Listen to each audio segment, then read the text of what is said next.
A Springtime Case by Tanizaki Jun'ichirou, translated by ʟɪᴏᴏᴏ Tamotsu. Tanizaki's tales have retained their power up to this day, as their themes of buried obsessions are an undeniable part of the human condition. Part 1. It was around the tolling of the 5th hour in the early evening that a fishmonger of the next street, in a flush of drink and a rush of self-imposed urgency, sped into the pawnbroking town of Suragaya on one of his visits, which were more regular than his financial program ever seemed to be. He jingled money in his breast pocket, singled forth 2 silver pieces, quite bright and new, just given him, as he explained, by an officer living in the Ginza way, and asked back such of his dress things as he was evidently to need for the New Year's holidays. Livery coat, outer gown, and so forth, now neglected for 3 months in pledge. After he left, the business part of the Suragaya, usually so lively, was again to remain quiet, without a single more caller to break the stillness, a thing probably accountable by the bad weather that evening. Shinsuke, who had been buried in reading, his face between his hands, just behind the counter railing, literature served in a yellow paper cover of no more importance than its author, now remembered the little brazier under his nose, and, trying to stir up the fire, while nigh gone out, muttered to himself, "What a cold evening." Then, reaching out his hand to the apprentice boy, sitting 2 or 3 feet off, dozing away in an undisturbed nap, Shinsuke pulled his ear. "Shota, wake up for a moment. Sorry to send you out in this sleeting, miserable weather, but I want you to run over like a good boy to the macaroni house on the Muramatsucho and tell them to bring 2 bowls of hot-boiled macaroni with fried fish for me, and take for yourself whatever you like, too. It's our bargain." "That's fine. Now that I'm awake, I feel cold and a little hungry. Before the master comes back, I'll let you treat me to something warm and nice." The youngster bestirred himself, tucking up the lower part of his clothes and snatching down a broad-brimmed rain hat hung near the entrance, sailed out into the sleet and cold. In the meantime, Shinsuke straightened up the things on the counter, put the padlock on the storehouse, and closed the main entrance door on the street. "We shall be late coming home tonight, may even have to stay over till tomorrow morning. See carefully that the doors are all fastened and everything is in order," said his master in the early evening, when he was leaving with his wife on their visit to a relative over in Yotsuya, just gone into mourning. Remembering this parting order, Shinsuke, a lantern in hand, set out looking carefully around, from the kitchen door to the back entrance gate, up the flight of steps leading from the maids' quarters, to the doors in the balcony perched on the roof or clothesline, making sure of bars and bolts everywhere. As he retraced his way down the steps, his lantern threw its dim light, bringing out of the darkness the faces of 2 servant maids, slumbering away so comfortably under heavy bedclothes. "Are you already asleep, Otami-don?" His query, though voiced in a tone raised above the ordinary, received no response. Softening his footfalls even more carefully through the hallway, whose wood floor was so cold for his bare feet to hug, he came round to look over a train of sliding panels that screened the veranda from a space of inner garden. The veranda led to one of the best rooms of the house, where a bedroom lantern shed an elfish light upon the paper doors. It was generally used by the master and mistress for their living room, fitted as it was with the family mortuary shrine, a large-sized brazier, a tea cupboard, and other articles of household paraphernalia. Tonight, Suya, the young mistress, had evidently taken it for herself and gone to bed there. Ah, how warm and snug it must be in that room there. As the thought flashed through his mind, Suddenly, he seemed to find himself face to face with the miseries of his own wretched self, of the life meted out to a man in menial servitude. His eyes, aglow with envy, lingered on the soft glow on the paper. He had now for a full year nursed a deep love for Tsuya, whose feeling toward him was as tender and enduring. However madly they might love one another, his master's daughter was out of his reach. Had he been born to a family of name and means, he would claim this beautiful Tsuya as his own. It was his wont thus to lament his own misfortunes in life. It must have been close upon midnight. The cold air relentlessly oozed its way into the house, while at a pause in the veranda hall, Shinsuke shivered as he had to feel the cold draughts come in between the sliding doors. Out of the warm depths of his bosom, he pulled out his hand to take the lantern and relieve his right hand, which was now chilled to the aching point, and on which he kept blowing his warm breath. He could feel his thighs so bare and chilly in their touch against each other, as if they were not his own. His shivers, however, may not have been accountable by the cold only. "Is that you, Shindan?" hailed Tsuya, just as he was going past outside the sleeping room. She either awoke just then, or had been awake throughout. Then she apparently opened the shade over the globe-shaped lantern to turn it toward the hall, for the glow on the paper outside was thrown into a brighter light. "Yes, it is myself. The master's late, and I thought I should go around to make sure about the doors." "You're ready to turn in, now?" "No, I shall just stay up all night until the master comes home." As he spoke those words, he lowered himself on his knees outside the room, placing his hands down, correctly putting himself in an attitude of respect due to the daughter of the family. Almost at the same instant, the screen doors were pushed back, opening about a foot wide. "It is cold out there. Come in and shut the doors behind."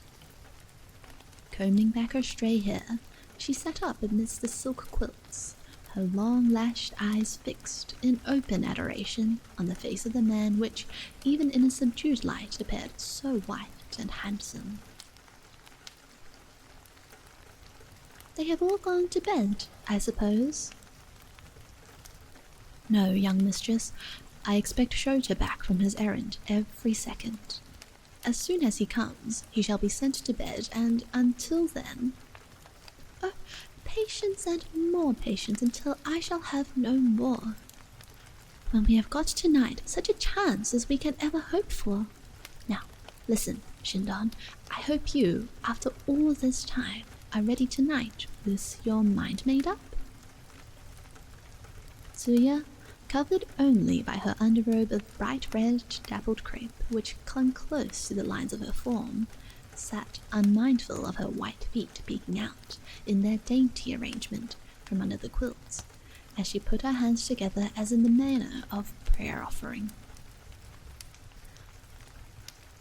"Whatever do you mean by being ready and so forth, my young mistress?"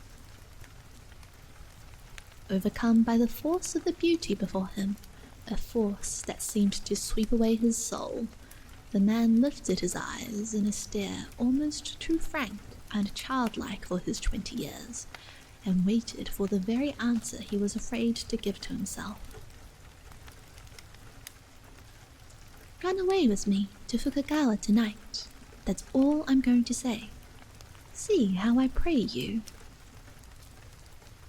"Impossible," he said, but he was really troubled to think how he might steel himself against what seemed to tempt him with a stupendous force of voluptuous bewitchery. Since he came into the service here as a young lad of 14, he had got on so well that his master had came to repose in him so much confidence as he would do in few young men.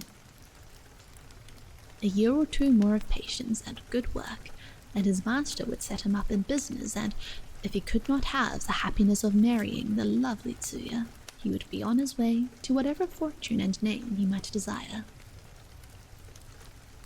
What, then, would be the happiness of his old parents who were living only in hopes of such time? The idea of taking advantage of a girl still too young, the daughter of his own master, was preposterous. He could not, he should not do it. Repeatedly he told himself. So, Shindan, you've forgotten what you promised me the other day, have you? Yes, now I see it all through. It was only a plaything you meant to make of me, and when it came to that, you would throw me away. It is as plain as I would ever care to see it. It is nothing of the sort that. He was about to extend his comforting hands to Tsuya, who was heaving her shoulders with half-stifled sobs, when there came a loud and persistent knocking on the front door. Taken aback by the youngster's announcement of himself, Shinsuke suddenly sprang to his feet, lantern in hand, a picture of consternation. Later then, I shall be sure to come when Shota has been sent to bed, and we shall talk it over as you please. If you are of so strong a mind as you say, I will think once again, and... It was after some moments of a tender struggle that he could detach himself from Tsuya's clinging hands. Returning to the front part of the house, again, fully composed, he hastened to open the small side door. "Oh, I'm frozen!" cried the boy as he darted in, almost head over heels. "It's turned to snow, Shindan," he reported, brushing off the snow on the broad hat. "It looks sure like going to pile up thick tonight." It was about an hour later that the young apprentice, having done justice to his share of the midnight repast, crawled into bed and fell asleep. The wind seemed to have blown itself out, but the snow was evidently going on, for a dead stillness had settled outside on the streets, whence all life had been driven off to slumber. Shinsuke came back with a few lumps of charcoal which he had taken out of the trap in the kitchen floor. When they were fed to the fire in his brazier, he crouched down, because he knew no better, a helpless, lone figure in a corner of the shop. Even as he remained at such a pause, his thoughts went out to the back quarters of the house, where the young mistress must be awaiting him, with no thought of sleep. With those things racing through his mind, he felt himself besieged by the force of his own fate, a fate that seemed to come on and over him now to determine the course of his life for all time. If only his master would come back soon, this dreadful temptation would of itself pass away. His thoughts would, in some moments, take on such a complexion. There was in back a faint noise of screens being slid, to be followed by what seemed to be a stealthy tread in the veranda hall. Shinsuke suddenly leapt to his feet and stole his way toward the room where he had left her. It was done out of his fear lest the young mistress, petulant as she was, should make a scene that was to be averted at all costs. The two found each other where the hall had a turn. "Are you all ready, Shindan? I have brought with me enough money to carry us on for some time. I'll let you take care of this purse and everything."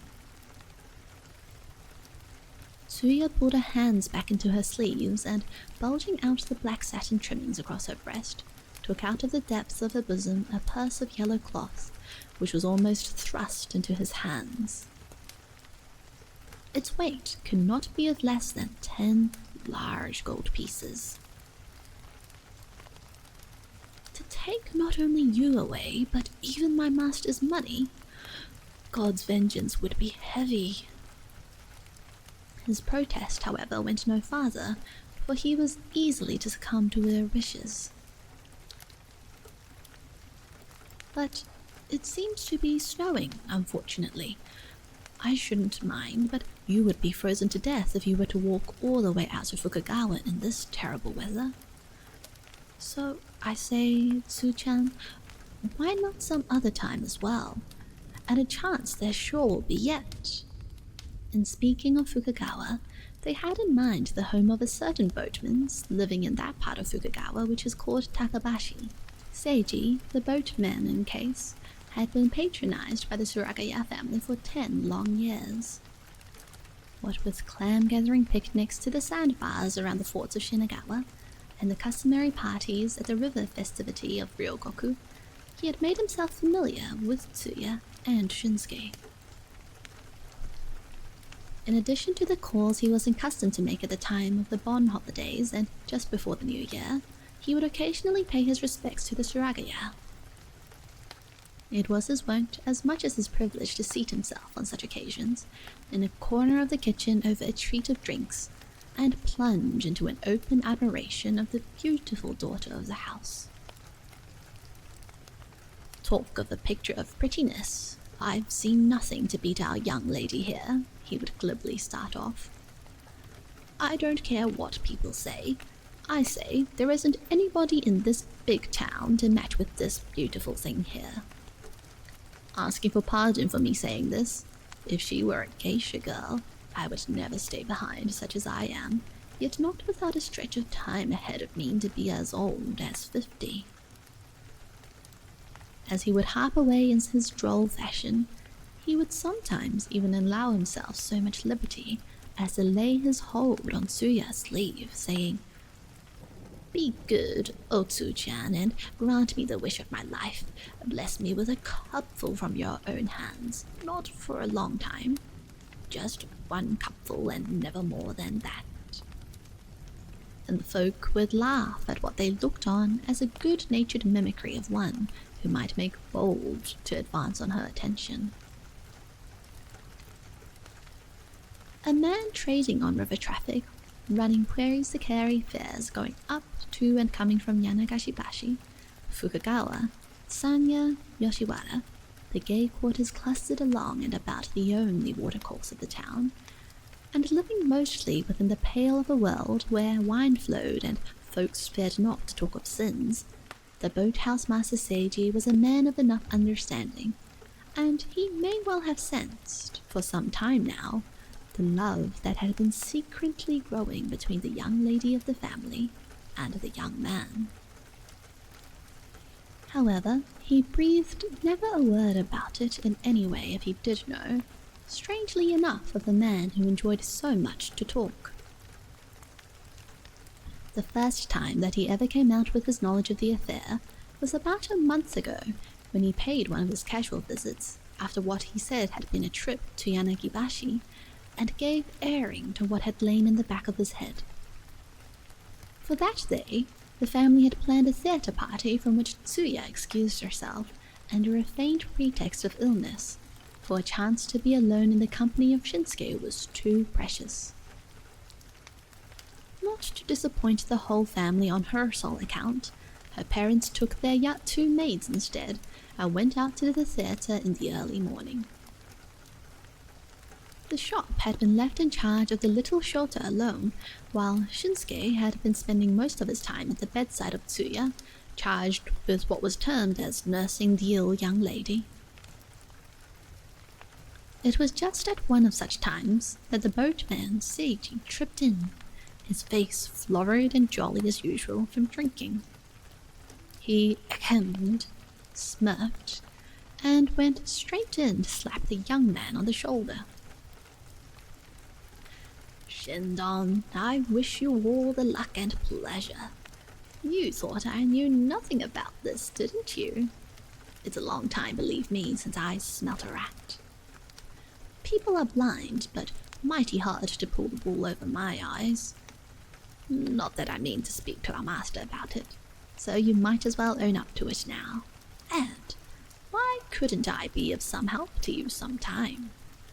Only natural, I say, that it should come to this, when a beautiful young lady is living in the same house as a boy as handsome as though we see only on the stage. And me. A funny thing, for if I see a young pair like yourselves madly in love with each other and in trouble, I want to do something just to help them out, somehow. I don't care how much trouble it means, so I may see them happy together, always. It's some queer thing in me that does it, I suppose. Taken quite off their guard, the young pair helplessly looked at one another, and they felt cold shudders run down their backs. Seiji, however, framed himself in an air of so-knowing assurance and worked himself up into voluble exuberance for the reason he seemed to know the best. A man who means to love must never be so weak-kneed. Might as well come out with the whole thing, and why not? You shouldn't keep such a thing in your young hearts and suffer. It would be a far sight better, a shortcut too, if I were to take the whole thing up with the master and reason him into allowing you both to marry. No flattery, but Shindon ought to be a good enough man, what of his handsomeness, clean mind, and cleverness. I should be surprised if our master wouldn't agree to it. If that were possible, we should ask him ourselves without giving you the trouble. The young Shinsuke was inveigled in spite of himself into giving a full account of the situation they were in. Tsuya was the sole heiress of the family, and he was the only child his old parents had. Each was bound to remain in his or her own family. However much they might think, there was no way in which to make their marriage possible. I would kill myself if we couldn't be together. Tsuya broke down on this after she had followed the rueful account of her beloved one. She sobbed as one no longer able to fight down her rising emotion. Calm yourself, young lady. Calm yourself, consoled the boatman. Now, I know what I could do. Listen to me. You will run away from here and come to my place. It will be just a way to get round the trouble, and I know what I talk about. You can leave the rest to me. I will see the old folks of both sides, and depend on it, I shall reason it out with them and get them to agree to it. In fact, the young lovers had talked of eloping earlier in the very same evening. Seiji's suggestion came to prompt Tsuya in her ready decision right then and there. Shinsuke, however, had not been able to see his way quite so clear in his decision to this day, and even to this moment. Do you mean to back out now? As she spoke, she clasped the wrists of the man who still lingered in a pensive attitude, his hands folded and his head drooped low. With her form bent over like a bamboo bough under a heavy weight, she leaned herself against him. She fidgeted, fretted, and shook him, threatening with, "I'll kill myself if you don't come." I give way. I can't be firm, and let things take care of themselves, for I go with you, as you say. Shinsuke quickly went back to the shop and pulled his own wicker box out of the deep recess of the closet. He took out of it a heavy cotton dress and changed it for the one he had on. It was a gift out of his father's old wardrobe, and the only piece of clothing that he had not been given him during these years of service. He felt he could not go off in any of these clothes without his thanks to his master. Then, going to the case at the side entrance, he noiselessly picked out Tsuya's lacquered pair of rain clogs, which he hugged tightly under his arm, as if he treasured them, then retracing his way to the veranda. The sight of the girl had a pause there. He was almost aghast to think that she meant to go out in this bitterly cold weather in such attire. Her hair bared to be seen in its freshly made coiffure, silk checkered dress of bright gold and black, heavy sash of brocaded satin girt just below the breast, and nothing to cover her feet. She who had always shown, with a woman's instinct, a partiality for the piquant manner of the geisha, would assert her taste even before such a venture. "Come, here is our way," said Shinsuke, as he dropped into the garden by pushing the doors open 2 or 3 feet at the end of the veranda. The snow, which had been going on without stir or noise, had already lain to a depth of a few inches. Wattle fence, shrub beds, and the wainscoted walls around the veranda corner were all covered with an alabaster mantle. He felt for the feet of the girl who sat over the edge of the veranda. In the faintest half-light of the snow, he managed to place the soft but icy soles of her feet over the bottom of clogs. And it was with tremulous hearts that they measured each step that made a slish-slash as it sank into the snow. At last, they made their way as far as the little gate in the backside wall. Through this, and crossing a line of boardwalk over a sewer passage, cautious of any noise, they stole out into the open street. The sky was overcast, but the snow, partly spent out, fluttered down in large occasional flakes. It was warmer than they had expected. Under one umbrella spread over them, the girl held the handle and the young man's hand closed over hers. By way of the Tachibanacho, they directed their way to the Hamacho. The soft lines of Shinsuke's appearance belied his strength, for he was a youth of good height, muscular, with a stock of sinewy power above the average.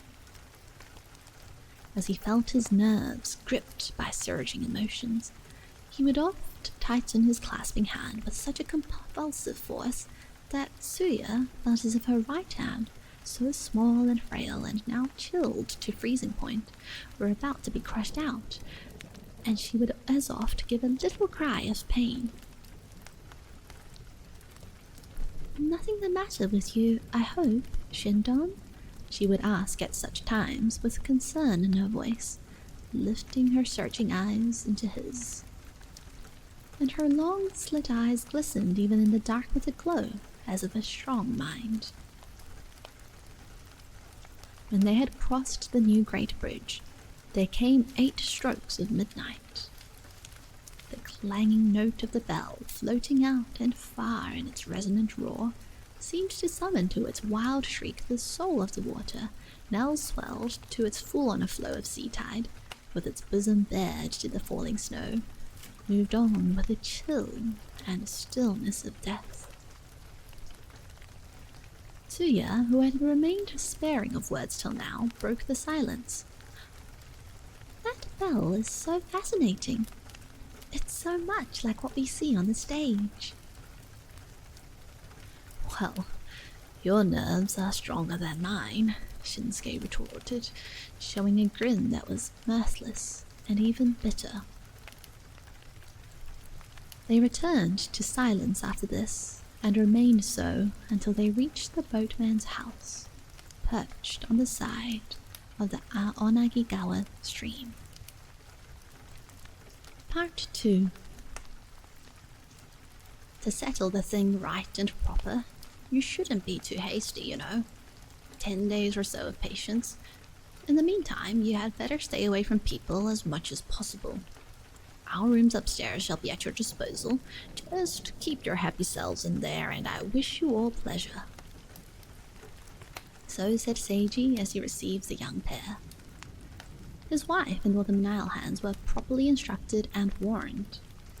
Their friendliness was excelled only by their hospitable eagerness to serve their wants. However, 10 days had gone by, and even a month had passed, without any tangible good news from the boatman. Seiji-san was a busy man, and because things didn't turn out just as he had hoped, he might be staying back, though he wouldn't like to disappoint us as yet. It was a piece of suspicion that had begun to dawn upon Shinsuke's mind. Tsuya, however, would take the situation in a more philosophical vein.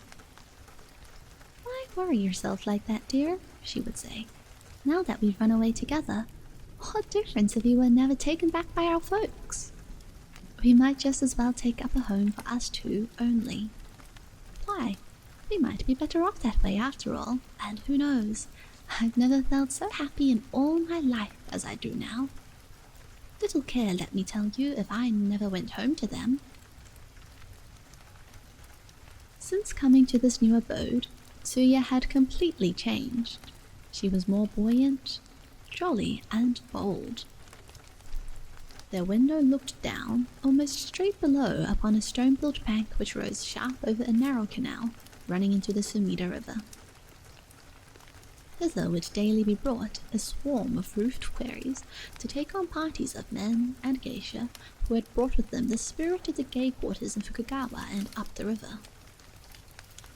Nor was it a rare happening that some of these parties should take up rooms partitioned from the young pair's room only by the doors of paper screen, and plunge into a free and open jollity and as careless as it was annoying.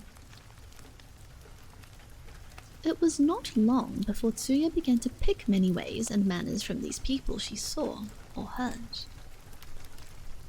Her hair, which was done in a maiden style when she left her home, soon had to be changed. On the 4th day after she came here, she had her hair washed and combed back into an easy knot at the back of her head, with only a single comb stuck in sidewise, a style of comfort at the expense of decorum. Donning a dressing gown of a garish pattern that the boatman's wife offered her against the cold, and the frequent practice of smoking crowned her attempt to imitate what was thought to be, at home, manners of a geisha. When she picked up some words from the vernacular of the prostitute class and unwittingly used them a couple or so times, Shinsuke thought he should step in and call a halt. "What language for you to speak?" he said, with his brow knit with displeasure. "Why should you have to take to the ways of those wretches? I am even too proud to speak of them." He fought for his and their dignity of mind. It was not difficult to imagine that, but for his Tsuya, he might have remained true to the accepted idea of the regular life of a man. It was small heed, however, that the young woman would give way to his ideas on such lines. She had been completely carried away by her own happiness and her satisfaction with the new life, and made it a life of frivolous laughter from morn till night. And just to feel the fullness of her heart, she would even rhapsodize her whims and fancies at meals, ordering this dish and that to indulge in Epicurean luxury. She would grow generous every Thursday or so, and declare a wholesale treat to the entire family, remembering even the hired boatman. Through the thoughtlessness of Seiji, there were always bottles of drink at dinner in the evening. When she held out her cup to be filled, it was done with a gesture of one still unused, but drink she would with an eagerness to assimilate the ways of the hardy sex. Some nights when she was too heavily affected by drinking, her face would glow with such a passion as possible only of a frenzied rage. She would writhe and wallow, her body a veritable flame, giving him no sleep through the night. They were swept and dragged into a whirling eddy of pleasure which seemed to threaten to choke out their very lives. So, time wore on. The busy year-end was fast pressing on. The market day at the Hachiman Shrine on the 15th of December was past. Still, there was no news they had so anxiously awaited. "I'm just now talking to your folks in the thick of my fight. 4 or 5 days more of patience." Such was the refrain the boatman would harp on, with a drawn look of sincere sorrow whenever he saw the pair and was asked to explain. And they would invariably feel that they should not press him beyond that point. "Seiji-san, what's been done has been done, though I must ask 1,000 pardons of my master, as if we are not to hope to go back there, we must have it so. We have prepared our minds for the worst, and therefore ready to set us up in a home of our own, if it has to come to that. There'll be no disappointment or sorrow to drive us to anything extreme or rash, I assure you. So tell us, I pray you, how you have fared with them and how you stand now, for we must know. We can't let it go on much longer, just living off your goodness." Shinsuke's earnest appeal, however, would always meet with a response more benevolent than it was ever satisfactory. "No worrying on my account," the boatman would answer. "Of course, if I saw that things weren't going on right, I'd have given it up and been done with it. The fact is, I've been up there half a dozen times now and have given them about as good talkings as I knew how, and the old folks, both sides, seem to begin to see things in my way. If the young ones are so madly in love as to run away, I always tell them, they should be made man and wife. If not, it means their parents are not quite fair and refuse to see things as they ought to. Very well, I tell them then, if you don't want to take them back, I will take them in until you are ready to change your minds. And while they are with me, you may depend on me for good care. Now you see," he said, in dismissing the subject with a touch of flippant humour, "there is nothing for you to worry about." No matter how perplexing and difficult the question may have become, old folks would certainly detest the idea of dragging it on into New Year, the time of all times, and let it darken their life when they were particularly anxious to call in happy auspices. Everything would, therefore, be settled, they reasoned, before the year would be over, at the latest. Shinsuke hugged such hopes and anxiously waited the dawn of the new year, which seemed to hold forth so many promises. The indulgent way of life they pursued daily told on the fund of 10 gold pieces that Tsuya had brought from home, and there remained now less than half of the amount. "You can't greet New Year with the cheer that 5 paltry gold pieces can give," she explained as she called in the aid of her hairdressing woman, who was secretly charged to trade for money a pair of silver French prong pins, wherewith Tsuya had once decked her maidenly hair.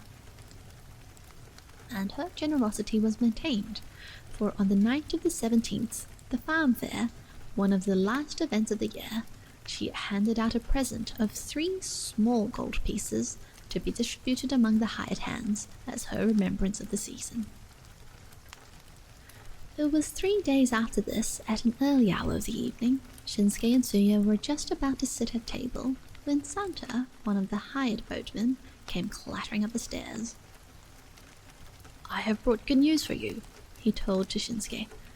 "I've just got a word from our boss. He is now with your father at the restaurant Kawacho up the Yanagibashi way. It is going on nicely, he says, and thinks the thing is likely to be settled, so he tells me to get you in a boat and come over there straight away. But he thinks if 2 of you came, it might be a bit awkward to carry on the talk.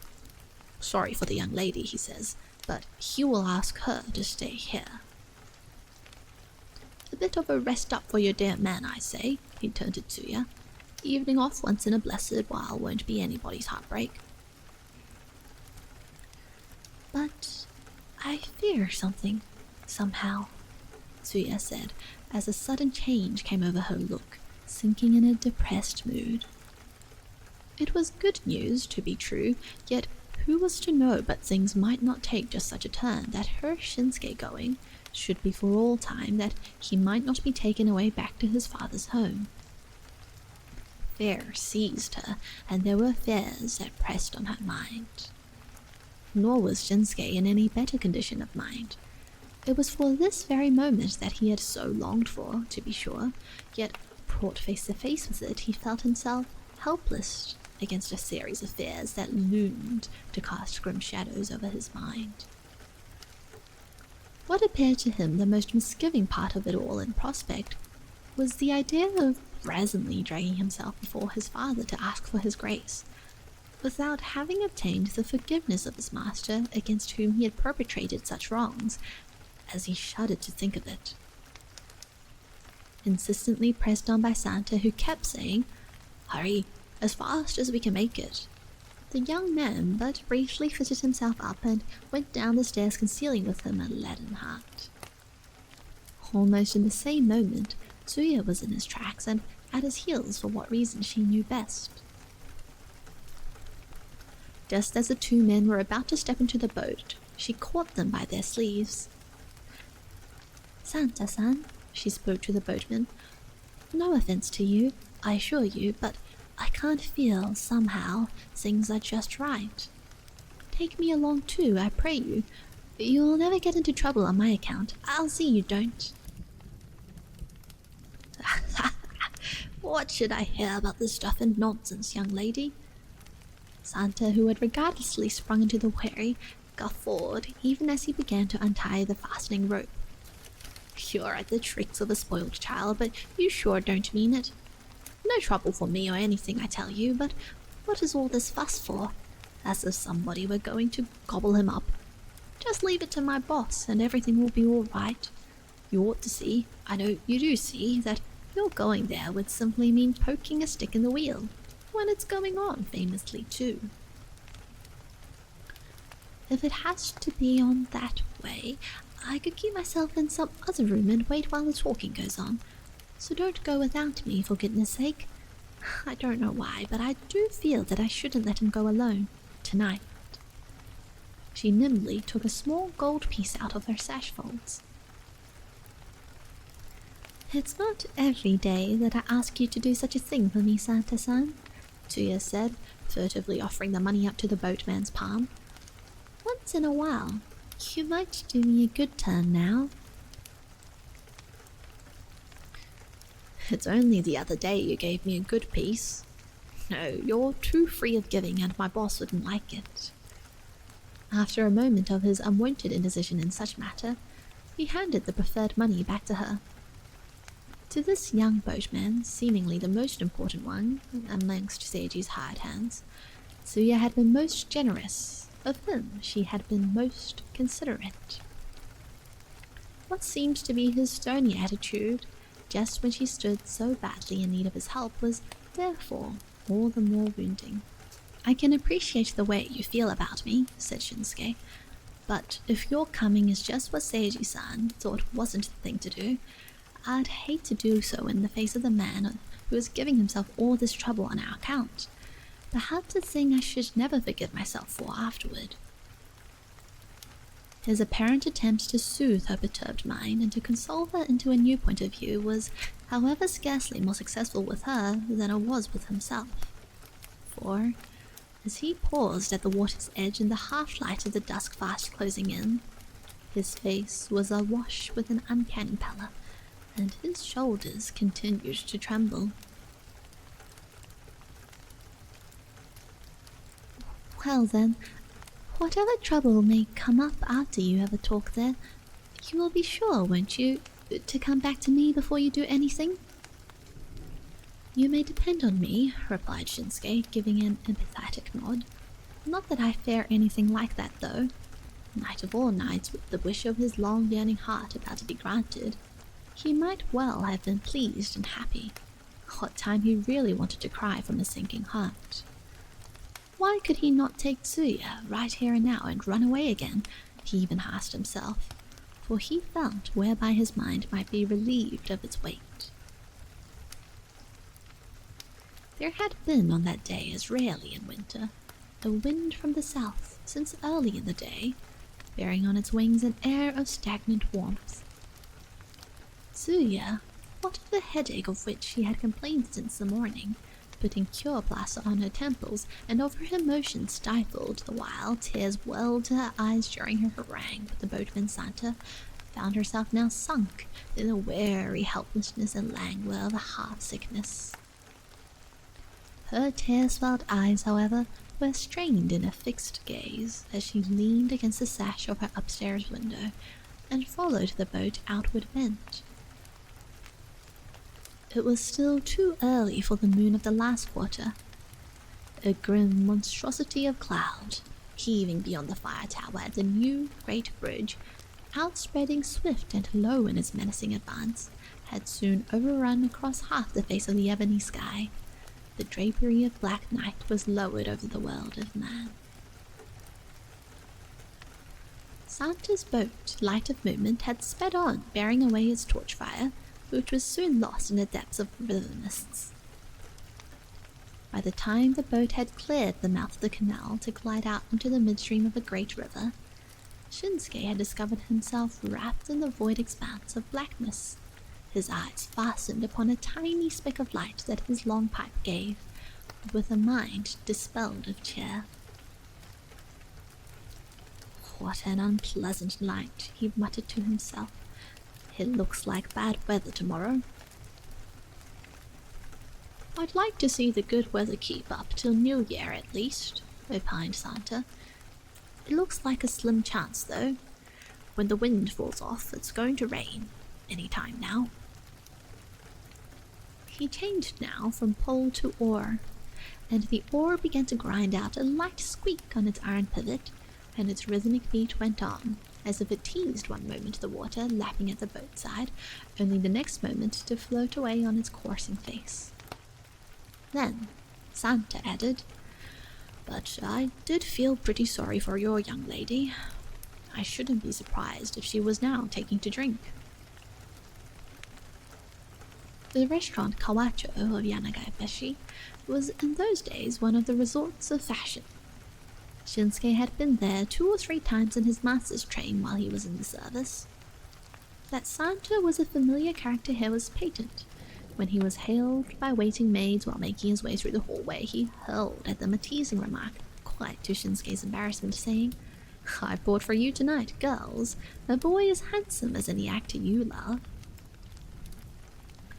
The 2 men were shown to a room looking out on the river, a tea room fitted up in the choice of woodwork and upholstered with the approval of the most fastidious taste.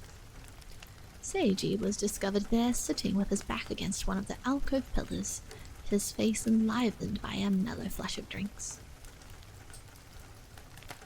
"Just out of luck," he said, as soon as he saw the newcomers. "Your father's been waiting for you till a moment ago, and has just gone. Can't tell how sorry I am for you, Shindon, but then, you were so late in coming," he added, showing a look of displeasure as was not the wont of the man, and he heaved a sigh of disappointment.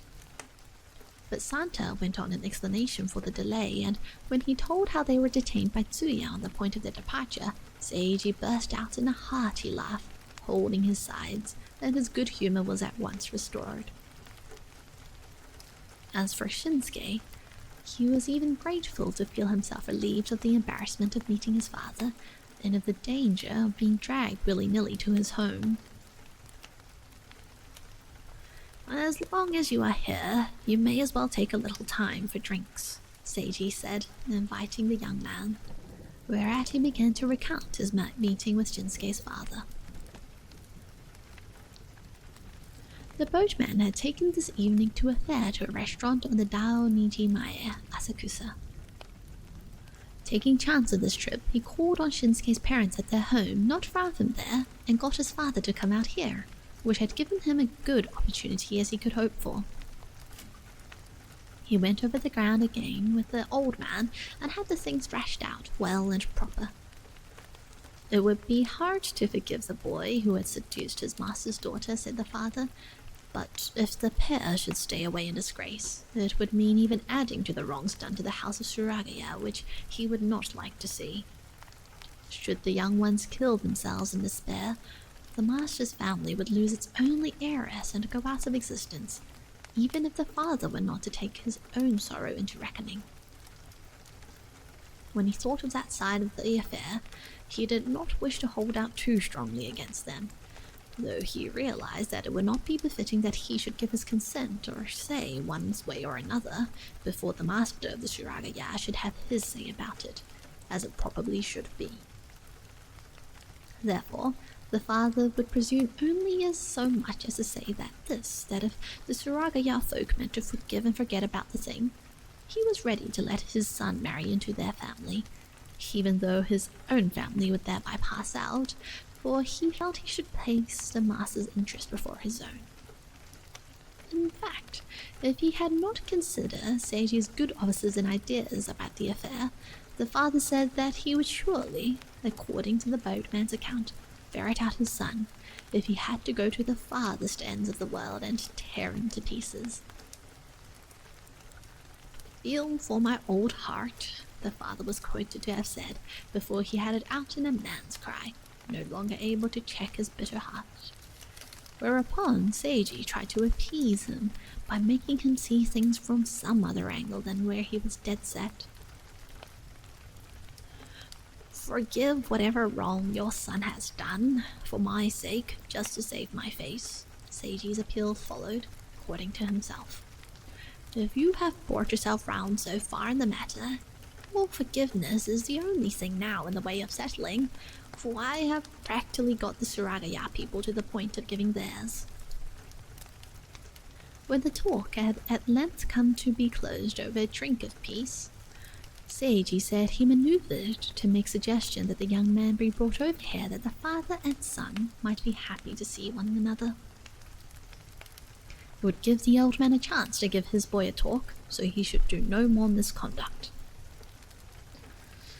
"Not right or in order that I should do so now and here," the father was said to have insistently remarked, and turning down the suggested idea, until he had finally to give way, almost in spite of himself, to the boatman's wish. So he had waited, and waited pretty long, but because Shinsuke was late, because the father, who was busy man always, had so much on hand just now, with a year-end close at hand, felt he could afford to sit here and while away no more time. So he had gone, it was said, only a minute before Shinsuke came, despite a repeated entreaty on the part of the boatman. "See, such is the heart of the father," Seiji commented, and those words seemed to quicken the young man to a keenish sense of the wrongs of which he was guilty, and of the old heart was almost too good a revelation as he was led to feel. He drooped his head, bent himself low upon his hands placed down in front, in an attitude of humble gratitude. Tears trickled down on his bent knees. "Now, come to think of it, we've quite forgotten our drinks while we were at this thing," remembered the boatman. "Let us hope for the best now, and in the meantime, celebrate the success we are headed for. We'll drink, hearty and proper. To be right, we should have geishas, but you being too handsome a boy, I shouldn't put any more pitfalls in your way." Seiji pressed drinks on him with an insistence that was matched only by his generous spirit, and the young man drank much. He was not of the sort that may be described to relish the taste of sake, but was of that sort that he could keep his wits or his head up however much he might drink, thanks perhaps to his hardy physique. In spite of his reluctant mind, he accepted each and all the cups offered him in quick succession, and drank it with grace, out of his respect for the spirit of the occasion. Then Santa's prediction began to prove true. The sky had been completely overcast before they were aware. The falling off of the winds was soon following the big drops of rain that came pattering upon the eaves. In no time, it grew into a torrent and began to pour down, as if the sky and the river had been turned into one sheet of water. Whilst their voices were oft deadened amidst the fury that went on with such violence as to make them marvel that their little room was not shaken up, the three men went on with their drinking for some time yet. There were no signs of slackening in rain. "It must be getting on the 4th hour," Seiji was impatient. "I have yet another piece of business to go as far as Kome, but what am I going to do in this sort of weather?" He gave way to his vexed mind, and there was even a trace of viciousness in his gesture as he clapped his hands to summon the attendant maid. "Shindon, you will excuse me as I have but little more time unless I go to the palanquin. But no rushing for you. May as well take more drinks and stay with Santa as long as you wish." On this line of parting words, he took his leave. The two men had stayed behind for another hour or so, waiting for a visible change in the weather, when Shinsuke concluded that it would be long waiting that brought no reward. There was his unexpressed concern for Tsuya too. He then declared himself as going, sure as he was to be drenched. It was suggested that he should take the palanquin, for Santa could just as well take his boat over to a place for the night and follow later on foot. Shinsuke would not hear of the offer, insisting to share with him the lot of the rainy journey by foot. Well, it might not be so dreadfully bad after all, Santa said in agreeing. For a good walker, it'll be a nice little run over to Takabashi. We can borrow umbrellas here. Suppose then we just tuck up our clothes smart and run down along the riverside way. Santa congratulated that there was no wind abroad, as he possessed himself of a lantern proffered by the tea house and prepared himself to lead the way. Shinsuke took up at the end of a rope a box that was to be for Tsuya's benefit, a part and parcel of the memory of the feast of the evening. They had their clogs secured on themselves, each making fast his own pair by passing the end of the sash across below the lace supporting the footgear. Their limbs bared up to the knees, they started out from Kawachos. They spoke not to each other, for they gave all their mind to the rain and darkness through which they battered their way. Only a little way down the line ere they were drenched through. Up to the end of the Ryogokubashi Bridge, thence to the right, and now out in front of the mansion of the Lord Hosokawa. Almost in the next instant, Santa gave a little startled cry when his lantern had been blown out. A wind should have been expected on the waterfront. At this late hour of night, there was neither traffic nor life to give them a light along this riverside road, which was never lively or cheerful, and which was now desolated by the stormy rain. After the light was blown out, darkness pressed on them with a grim force, as if it threatened to suck them into its abysmal pitch.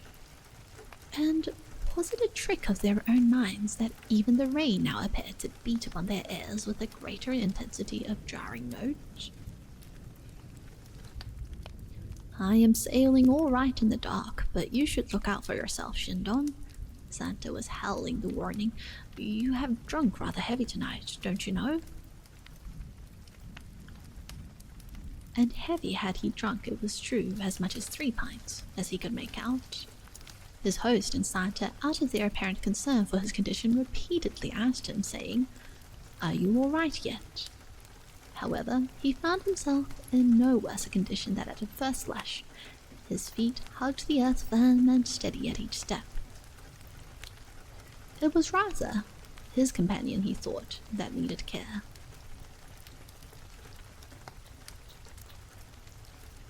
No danger here, but you're fast worse off, do you know it?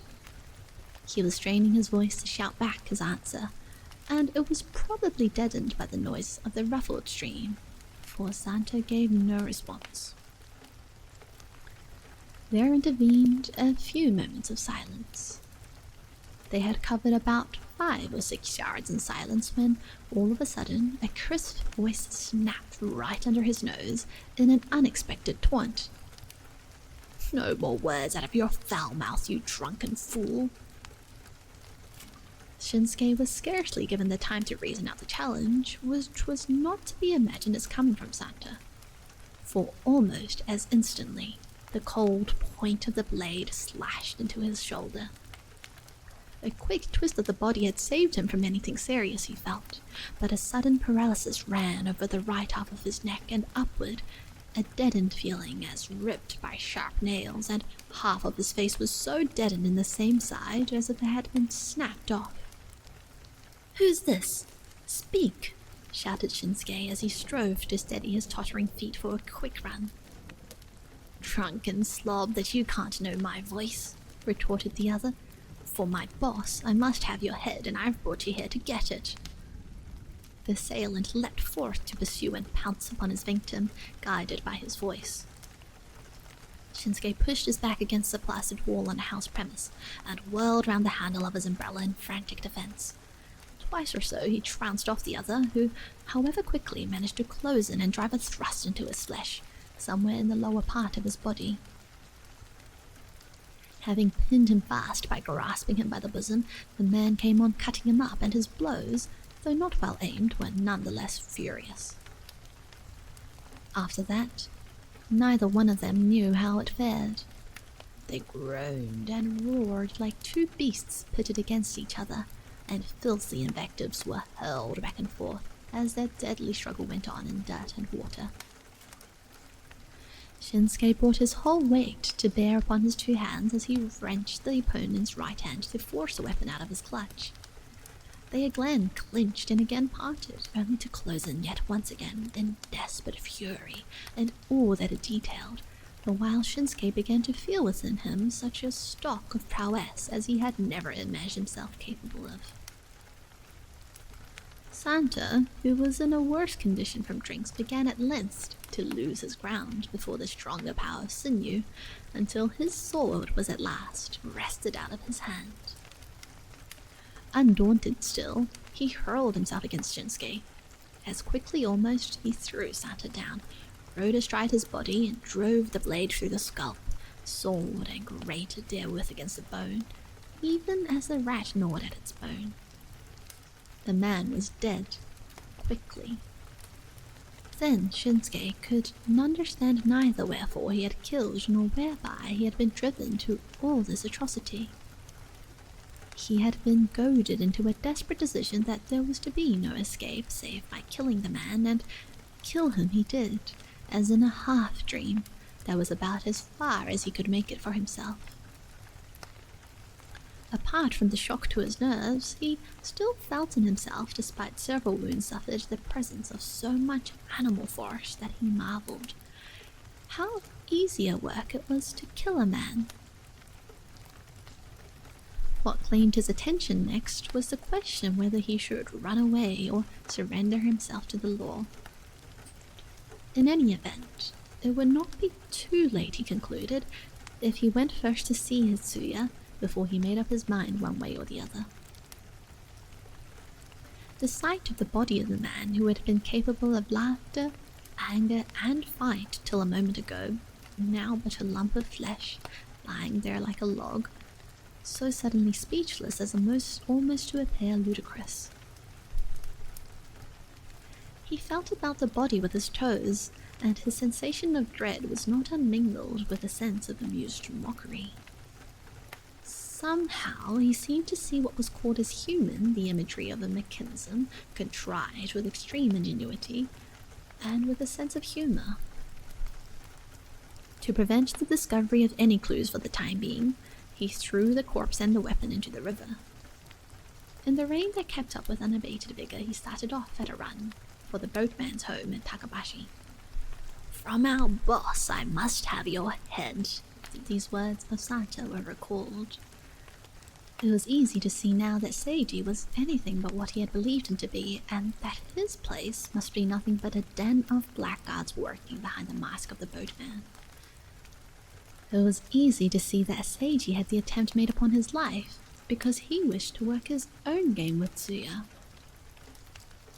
Seeing that the boatman excused himself from the party on the pretext of going to Kome, it was possible that something had befallen Tsuya already. If the entire household should be involved in the conspiracy, the absence of Seiji from home would be no reason for him to sail into the place without due precaution. In any case, Shinsuke thought, it would not be so simple to see Tsuya. The longer his mind lingered on the subject, the more bitterly vexed was he with himself for allowing himself so neatly to be caught in their trap, and vexed and bitter he grew until a fierce hatred for the boatman and a passion for vengeance burst upon him. Kill a man? Kill two? What's the difference? If necessary, I'll strike to death that dog of a boatman, and right there and then I'll dispatch myself for justice. In some moments of desperation, he sought it out as far as his own end, yet live he would at all costs until he should see Tsuya of his devoted heart. And what if he should see her never more? Before the sadness of such a thought, the passion against a boatman seemed to fade out of his heart, only to be filled with a painful sense of misery and desolation that was unbearable and overwhelming. In order to make his visit as quiet as possible, he began to steal his way from 4 or 5 yards before the house. Making his way into the narrow passage flanking the house, he put his ear against the kitchen door, almost expecting to hear Tsuya cry in distress, but not a voice within. All appeared to have gone to bed. The weather could never have been more favorable for such a task, and he thought he could afford some noise. He boldly thought of forcing the last of the sliding doors out of the groove. Under his gathered strength, however, he was instantly to be surprised by the yielding of the door, probably never bolted, lightly sliding back a measure. There was only a sleep room lantern in the back room, shedding its faint glow, but no signs suggestive of any untoward happening. Nevertheless, he did not forget the precaution to pick up a carving knife, hung up by the sink in the kitchen, and concealed it in his bosom before he went in, picking his stealthy way. And he had made his way just about as far as the foot of the stairs when... "Who's there? Is that you, Santa?" It was the boatman's wife who challenged him, her voice scarce above a whisper. "Yes, it's myself," Shinsuke returned in a tone as low and husky as hers, when he arrested his step, sharp and short. "Well, how did it all come off? All's well?" she continued with her query in a note of concern. The woman placed close by the brazier and over the foot warmer had evidently been waiting for Santa's return, without a wink of sleep, and strangely enough, the hired men who usually slept in the adjoining room were missed there this night. Had Tsuya been taken off somewhere, he asked in thought, and it almost left him aghast. "No fear, I've done my part right and neatly," he spoke, imitating Santa's voice as he brusquely shoved back the screens and put in his appearance before the woman. Continuing in the same low voice, which sounded all the more awesome because of its tone of forced softness, he said, "Tell me where Tsu-chan is." "Why, it's Shindon," she gasped, but spoke no more. On the verge of fainting, she fought for self-possession by strained effort, while she blindly groped in mind for some wile to cover up the situation. Shinsuke's mien, however, was too forbidding and deadly to permit her such a chance.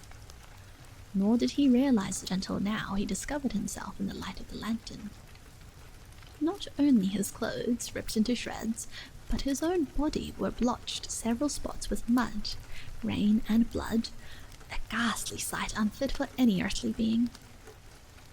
Shinsuke gave a start to see it, but forthwith he knew he should abandon any hope to conceal his murderous deed. "Whatever have you been up to, Shindon?" she asked, with a semblance of confidence when she had sufficiently composed herself. "What have I been up to, you ask? I've killed your Santa, but if you tell me where Tsu-chan is, your life will be spared." He held forth the knife under her nose, with a threat in his voice and manner. The woman remained in command of herself, and her coolness was feigned to the point of exasperation.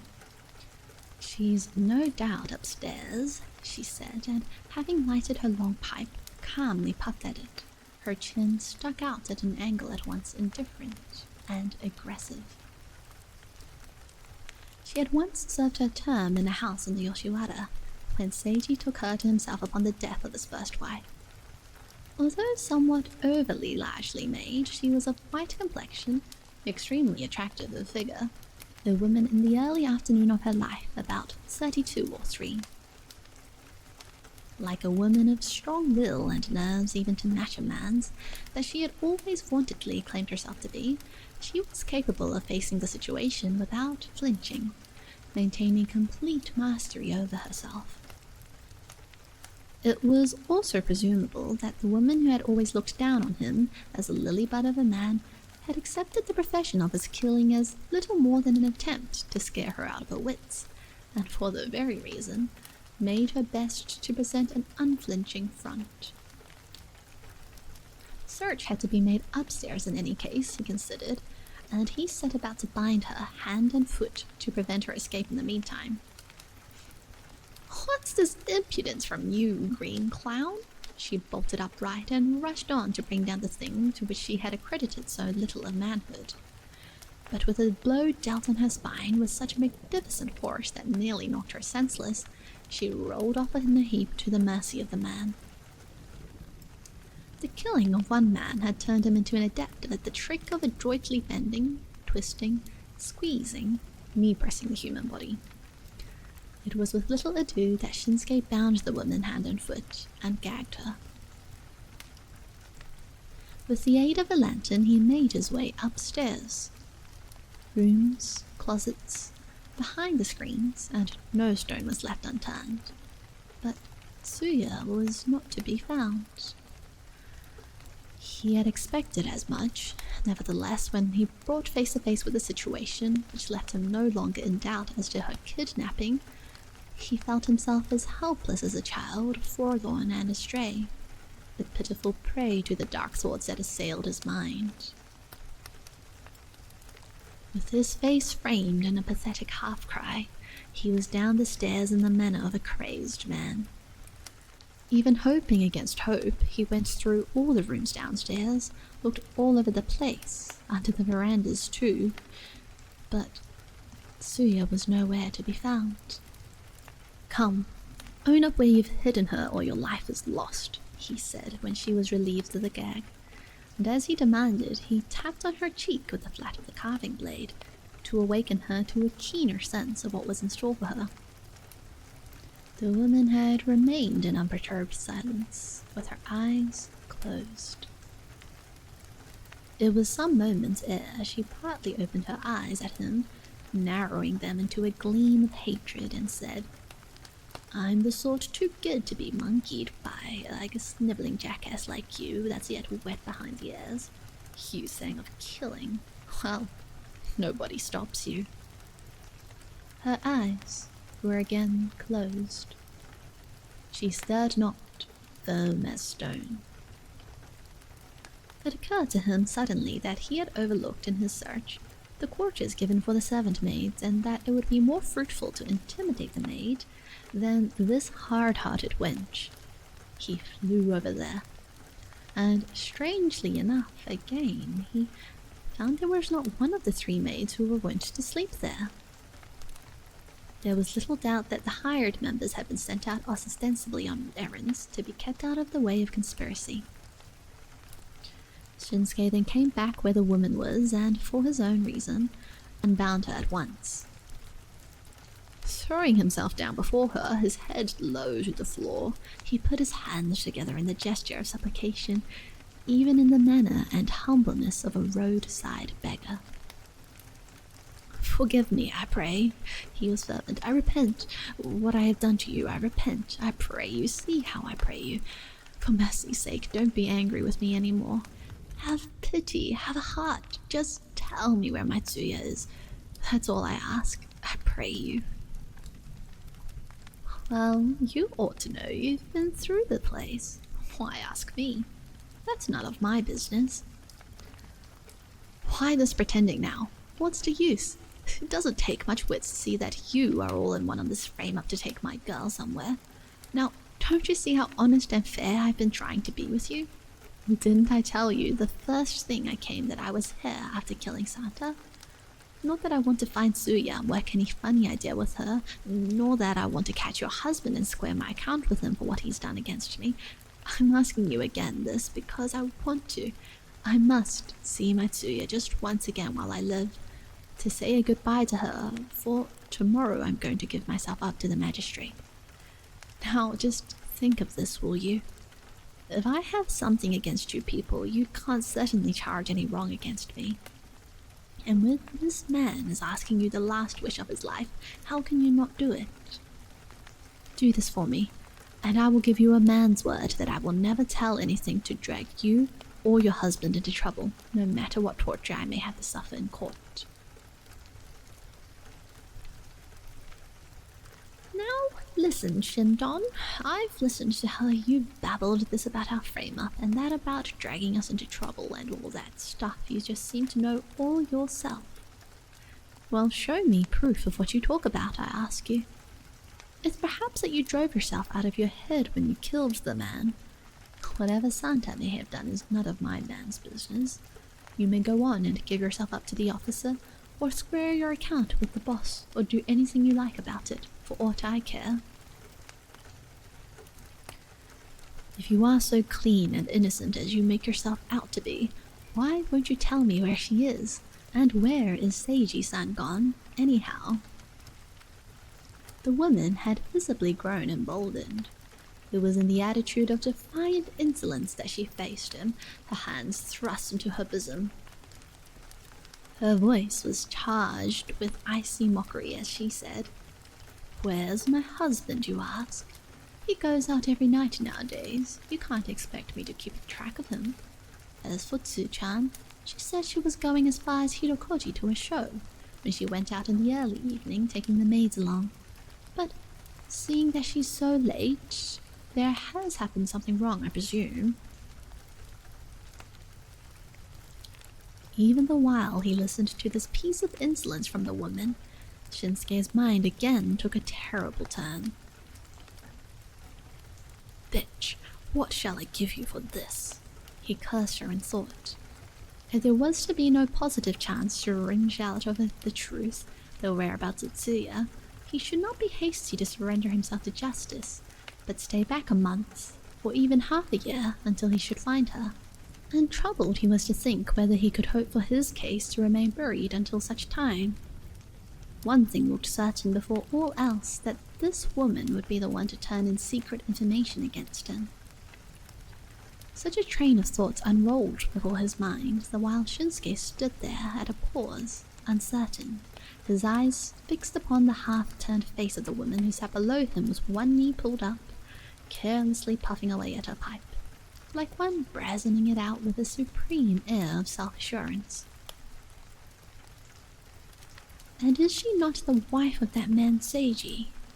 If she gives up her ghost for that man, I'll be safe to take vengeance for whatever wrongs may have been done to Tsuya. That look of the woman, with her chin stuck out, so insolent and proud, so cursedly sure of herself, yet not sure at all of her own life about to be ended. Humor. And only a twist round her neck, one pressing on it, and there will be nothing of her but a carcass. All that is extremely funny. Instantly, his mind had taken a turn that was even more positive and fierce. In the same silence, he picked up a piece of hemp rope at his feet and as swiftly twisted round the neck of the woman. He followed out in practice precisely that which he had conjured up in his mind. Once the deed completed, he suddenly felt himself fagged out, exhaustion no doubt coming in the wake of all the strain he had to bear throughout. I am a criminal of heavy offense. The thought was driven him home, and he seemed suddenly to find the skin of his own hands and feet stained over with a hue of ghostly somberness. If he was to take immediate flight, these blood-soaked clothes would be out of the question. He went out into the kitchen and, stripping himself off, cleansed himself of all bloodstains. There was fortunately found on the closet shelf what seemed to be one of Seiji's suits, which he pulled out to put on himself. It proved to be a two-piece suit of heavy pongee with cotton wadding and had a hard-lined sash marked with center stripes on a dark brown ground. Precisely the sort of clothing to fit him up in attire of respectable quietness. Next, he gave his attention to the chest of drawers, out of which he took, in both gold and silver pieces, what was an approximation of 3 ryo. It was done at once to fill the need he stood in at the time, and to work for the ruse to lead the whole happening to burglary. The clothes he had shed off were rolled into a bundle with a heavy stone used for a pickling purpose, and were consigned to the depths of the canal water. all these thus disposed of, all this precaution taken, he was turning himself upon the scene which offered no evidence to convict him of the murder of Santa or the woman. Or he tried to force his real contrite self into such thoughts. Without, the rain had ceased. In the sky, clear and open, the midnight moon shone frosty and serene. He covered his head in a deep cap that he had not forgotten to bring, and, at the first corner of the wider thoroughfare, he passed before the patrol box, unchallenged.